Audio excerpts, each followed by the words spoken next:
Okay ವಿದ್ಯಾರ್ಥಿಗಳೇ, ಇವತ್ತಿನ ಕ್ಲಾಸ್ನಲ್ಲಿ ನಾವು ಏನು ಮಾಡೋಣಪ್ಪ ಅಂದರೆ ಕರ್ನಾಟಕ ಶಿಕ್ಷಣ ಮಂಡಳಿಯವರು ಪ್ರಕಟಿಸಿರುವಂಥ ಗಣಿತ ವಿಷಯದ ಮೊದಲನೆಯ ಪ್ರಶ್ನೆ ಪತ್ರಿಕೆಯ ನಾವು ಈಗಾಗಲೇ 1ರಿಂದ 16 ಪ್ರಶ್ನೆಗಳ ಉತ್ತರಗಳನ್ನು ಹಿಂದಿನ ವಿಡಿಯೋದಲ್ಲಿ ನೋಡಿದ್ದೀವಿ. ಇವಾಗ ಮೂರನೇದರಲ್ಲಿ 2 ಅಂಕದ ಪ್ರಶ್ನೆಗಳನ್ನು ನಾವು ಇವತ್ತು ಚರ್ಚಿಸೋಣ. ಓಕೆ, ಮೂರನೇದರಲ್ಲಿ ಕೆಳಗಿನ ಪ್ರಶ್ನೆಗಳಿಗೆ ಉತ್ತರಿಸಿ ಅಂತ ಇದೆ. ಒಂದನೇದ್ದು 17ನೇ ಕ್ರಮಾಂಕದ್ದು 3 + √5 ಒಂದು ಅಭಾಗಲಬ್ಧ ಸಂಖ್ಯೆ ಎಂದು ಸಾಧಿಸಿ ಅಂತ ಇದೆ. ವಿದ್ಯಾರ್ಥಿಗಳೇ, ನಮಗೆ ಈಗಾಗಲೇ ಇದು ಗೊತ್ತು, ಇದು ಅಭಾಗಲಬ್ಧ ಸಂಖ್ಯೆ ಅಂತ. ಯಾಕೆಂದರೆ ಇಲ್ಲಿ √5 ಇದೆ ವಿದ್ಯಾರ್ಥಿಗಳಲ್ಲಿ. ಓಕೆ, ನಮ್ಗೆ ಗೊತ್ತಿದ್ದು ನಾವು ಕೆಲವು ಸತ್ಯಾಂಶಗಳನ್ನು ತೆಗೆದುಕೊಂಡು ನಾವು ಅಭಾಗಲಬ್ಧ ಸಂಖ್ಯೆ ಎಂದು ಸಾಧಿಸಬಹುದು. ಓಕೆ, ಇಲ್ಲಿ ನೋಡಿ, ಪಿ ಕೆಳಭಾಗದಲ್ಲಿ ಕ್ಯೂ ಅಂದರೆ ಪಿ ಮತ್ತು ಕ್ಯೂ ಏನಾಗಿದೆ, ಒಂದು ಅವಿಭಾಜ್ಯ ಸಂಖ್ಯೆಗಳಾಗಿವೆ ವಿದ್ಯಾರ್ಥಿಗಳೇ. ತೆಗೆದುಕೊಂಡು ನಾವು ಅದನ್ನು ಬಿಡಿಸಿದಾಗ ಮತ್ತು ಆ ಕಡೆ ನಾವು ಟ್ರಾನ್ಸ್ಫರ್ ಮಾಡಿ ಲಸವನ್ನು ತೆಗೆದಾಗ ಇಲ್ಲಿ ಏನಾಗ್ತದೆ ಅಂದರೆ ನಮಗೆ ಏನು ತಿಳಿತದೆ ಅಂದರೆ ಪಿ - 3q ಕೆಳಭಾಗದಲ್ಲಿ ಕ್ಯೂ ಇದು ಒಂದು ಭಾಗಲಬ್ಧ ಸಂಖ್ಯೆಯಾಗಿದೆ. ಆದರೆ 3 + √5 ಇದು ಒಂದು ಅಭಾಗಲಬ್ಧ ಸಂಖ್ಯೆಯಾಗಿದೆ ವಿದ್ಯಾರ್ಥಿಗಳೇ. ಓಕೆ, ಇನ್ನು 18ನೇದು ಸಂಯುಕ್ತ ಸಂಖ್ಯೆ ಎಂದರೆ ಏನು? 23, 24 ಇವುಗಳಲ್ಲಿ ಸಂಯುಕ್ತ ಸಂಖ್ಯೆ ಯಾವುದು? 2 ಅಥವಾ 2ಕ್ಕಿಂತ ಹೆಚ್ಚು ಅವಿಭಾಜ್ಯಗಳ ಗುಣಲಬ್ಧವಾಗಿ ವ್ಯಕ್ತಪಡಿಸಬಹುದಾದ ಸಂಖ್ಯೆಯನ್ನು ಸಂಯುಕ್ತ ಸಂಖ್ಯೆ ಎನ್ನುತ್ತೇವೆ. ಹಾಗೂ ಇಲ್ಲಿ 24 ಇದು ಒಂದು ಸಂಯುಕ್ತ ಸಂಖ್ಯೆಯಾಗಿದೆ ವಿದ್ಯಾರ್ಥಿಗಳೇ. ಅಂದರೆ 2 × 2 × 2 × 3 ಇದು ಅಪವರ್ತನಗಳಾಗಿದೆ. ಅದರಲ್ಲಿ ಅಥವಾ ಕ್ವಶನ್ ಏನಿದೆಪ್ಪ ಅಂದರೆ ಅಂಕಗಣಿತದ ಮೂಲ ಪ್ರಮೇಯವನ್ನು ನಿರೂಪಿಸಿ ಮತ್ತು 7 ಮತ್ತು 3ಗಳನ್ನು ಮಾತ್ರ ಅವಿಭಾಜ್ಯ ಅಪವರ್ತನಗಳನ್ನಾಗಿ ಹೊಂದಿರುವ ಸಂಯುಕ್ತ ಸಂಖ್ಯೆಯನ್ನು ಬರೆಯಿರಿ ಅಂತ ಇದೆ. ಅಂಕಗಣಿತ ಮೂಲ ಪ್ರಮೇಯ ಏನಂತಂದರೆ ಪ್ರತಿಯೊಂದು ಸಂಯುಕ್ತ ಸಂಖ್ಯೆಯನ್ನು ಅವಿಭಾಜ್ಯಗಳ ಗುಣಲಬ್ಧವಾಗಿ ವ್ಯಕ್ತಪಡಿಸಬಹುದು ಮತ್ತು ಈ ಅಪವರ್ತಿಸುವಿಕೆಯ ಅವಿಭಾಜ್ಯ ಘಟಿಸುವ ಕ್ರಮವನ್ನು ಹೊರತುಪಡಿಸಿ ಅನನ್ಯವಾಗಿರುತ್ತದೆ ಅಂತ ಹೇಳ್ತೀವಿ. 7 + √3 ಅಂದರೆ 7 × 3 21 ಇದು ಅಪವರ್ತನಗಳಿಗೆ ನಾವು ಬರೀಬೋದು. ಇನ್ನು 19ನೇದು 5, 9, 13 ಈ ರೀತಿಯಾಗಿ ನಮಗೆ 21ನೇ ಪದವನ್ನು ಕಂಡುಹಿಡಿಯುವಂತ ಇದೆ. ಈಗಾಗಲೇ ನಮಗೆ ಇಲ್ಲಿ ಮೊದಲ ಪದ ಸಾಮಾನ್ಯ ವ್ಯತ್ಯಾಸ ಮತ್ತು ಪದಗಳ ಸಂಖ್ಯೆಯನ್ನು ಕೊಟ್ಟಿದ್ದಾರೆ. ನಮಗೆ 21ನೇ ಪದವನ್ನು ಕಂಡುಹಿಡಿದ ವಿದ್ಯಾರ್ಥಿಗಳಿಗೆ ನಾವು AN ಸೂತ್ರವನ್ನು ಉಪಯೋಗಿಸಿ 21ನೇ ಪದವನ್ನು ಕಂಡುಹಿಡಿಯಬಹುದು.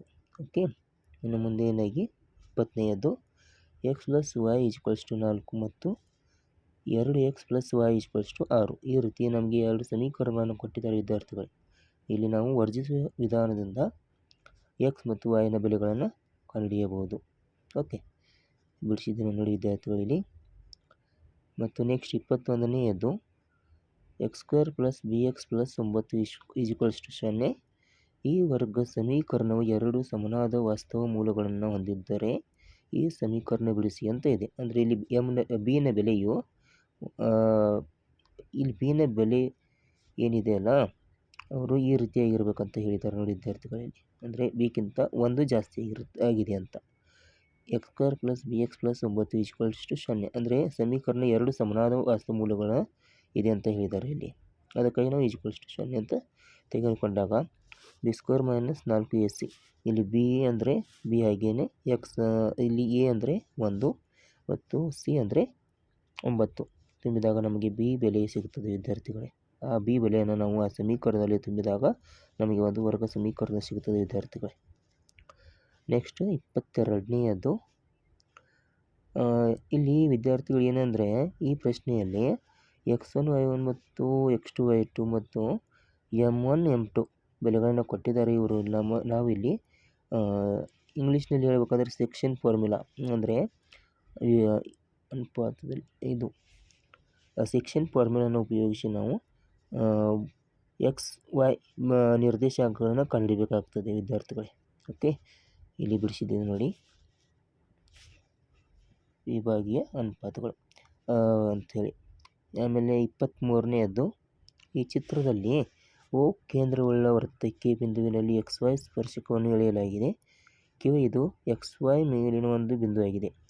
OQ > OP ನಮಗೆ OQ ಇದು ಇದೆಯಲ್ಲ OPಗಿಂತ ಜಾಸ್ತಿ ಆಗಿದೆ ಅಂತ ತೋರಿಸೋದಿದೆ. ಯಾವ ರೀತಿ ಅಂದರೆ Q ಇದು ಬಿಂದು ಸ್ಪರ್ಶಕದ ಮೇಲಿದೆ ಆದರೆ ವೃತ್ತದ ಹೊರಭಾಗದಲ್ಲಿದೆ ವಿದ್ಯಾರ್ಥಿಗಳೇ. ಆದ್ದರಿಂದ ನಾವು ಪ್ರಮೇಯದ ಮೂಲಕ OP = OR ಅಂದರೆ ಒಂದೇ ವೃತ್ತದ ತ್ರಿಜ್ಯಗಳಾಗಿ. ಓಕೆ, ಆಮೇಲೆ OQ = OR + RQ ಅಂದರೆ OQನಲ್ಲಿ R ಇದೇನಿದೆಲ್ಲ ಮಧ್ಯಬಿಂದು ಆಗಿದೆ OQನ. ಆದ್ದರಿಂದ OQ > OP ಅಂತ ಬರಿಬೋದು ನಾವು. ನೆಕ್ಸ್ಟು 24ನೇಯದ್ದು. ಇಲ್ಲಿ ಪ್ರಶ್ನೆ ನಿಮಗೆ ಈಗಾಗಲೇ ಗೊತ್ತಿದೆ ವಿದ್ಯಾರ್ಥಿಗಳು. ನಾನು ಡೈರೆಕ್ಟಾಗಿ ಆನ್ಸರನ್ನು ಬಿಡಿಸಿದ್ದೀನಿ. ಇಲ್ಲಿ ಒಂದು ಶಂಕುವಿನ ತ್ರಿಜ್ಯ ಕೊಟ್ಟಿದ್ದಾರೆ. ಆಮೇಲೆ ಒಟ್ಟು ಎತ್ತರವನ್ನು ಕೊಟ್ಟಿದ್ದಾರೆ. ನಮಗೆ ಒಟ್ಟು ಎತ್ತರದಲ್ಲಿ ಶಂಕುವಿನ ತ್ರಿಜ್ಯವನ್ನು ಕಳೆದಾಗ ನಮಗೆ ಶಂಕುವಿನ ಎತ್ತರ ಸಿಗ್ತದೆ ವಿದ್ಯಾರ್ಥಿಗಳೇ. ಆಮೇಲೆ ಅರ್ಧ ಗೋಳದ ತ್ರಿಜ್ಯ ಮತ್ತು ಶಂಕುವಿನ ತ್ರಿಜ್ಯ ಎರಡೂ ಒಂದೇ ಆಗಿರ್ತದೆ ವಿದ್ಯಾರ್ಥಿಗಳು. ನಮಗೆ ಆಟಿಕೆ ಮೇಲ್ಮೈ ವಿಸ್ತೀರ್ಣವನ್ನು ಕಂಡುಹಿಡಿದಿದೆ. ಮೊದಲು ನಾವು ದತ್ತಾಂಶಗಳನ್ನು ಬರೆದುಕೊಳ್ಳಬೇಕು. ನಂತರ ಆಟಿಕೆ ಮೇಲ್ಮೈ ವಿಸ್ತೀರ್ಣವು ಎರಡು ಆಕಾರಗಳನ್ನು ಹೊಂದಿದೆ. ಅದು ಯಾವುದೆಂದರೆ ಶಂಕುವಿನ ಪಾರ್ಶ್ವ ಮೇಲ್ಮೈ ವಿಸ್ತೀರ್ಣ ಮತ್ತು ಪ್ಲಸ್ ಅರ್ಧಗೋಳದ ಪಾರ್ಶ್ವ ಮೇಲ್ಮೈ ವಿಸ್ತೀರ್ಣ. ಇಲ್ಲಿ ಮೊದಲನೆಯದಾಗಿ ನಮಗೆ ಶಂಕುವಿನ ಮತ್ತು ಅರ್ಧಗೋಳದ ತ್ರಿಜ್ಯ ಗೊತ್ತಿದೆ ಮತ್ತು ಶಂಕುವಿನ ಎತ್ತರ ಗೊತ್ತಿದೆ ವಿದ್ಯಾರ್ಥಿಗಳು. ಮತ್ತು ನಾವು ಮೊದಲನೆಯದಾಗಿ ಇಲ್ಲಿ ಓರೆ ಎತ್ತರವನ್ನು ಕಂಡುಹಿಡಿಯಬೇಕಾಗ್ತದೆ ವಿದ್ಯಾರ್ಥಿಗಳಲ್ಲಿ.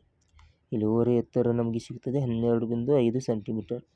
ಈಗ ಶಂಕುವಿನ ಪಾರ್ಶ್ವ ಮೇಲ್ಮೈ ವಿಸ್ತೀರ್ಣ πRL ಮತ್ತು ಅರ್ಧಗೋಳದ ಪಾರ್ಶ್ವ ಮೇಲ್ಮೈ ವಿಸ್ತೀರ್ಣ 2πr².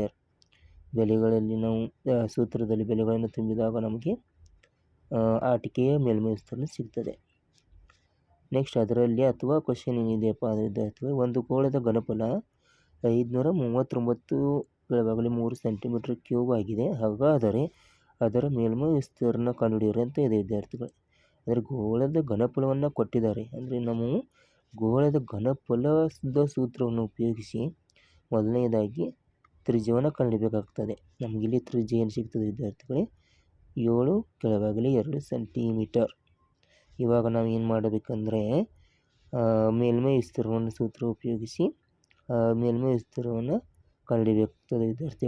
ಗೋಳದ್ದು 4πr²ನಲ್ಲಿ ಅಂದರೆ ನಮಗೆ ಗೋಳದ ವಿಸ್ತೀರ್ಣ ಮೇಲ್ಮೈ ವಿಸ್ತೀರ್ಣವು 154 ಸೆಂಟಿಮೀಟರ್ ಸ್ಕ್ವೇರ್ ಆಗ್ತದೆ ವಿದ್ಯಾರ್ಥಿಗಳು.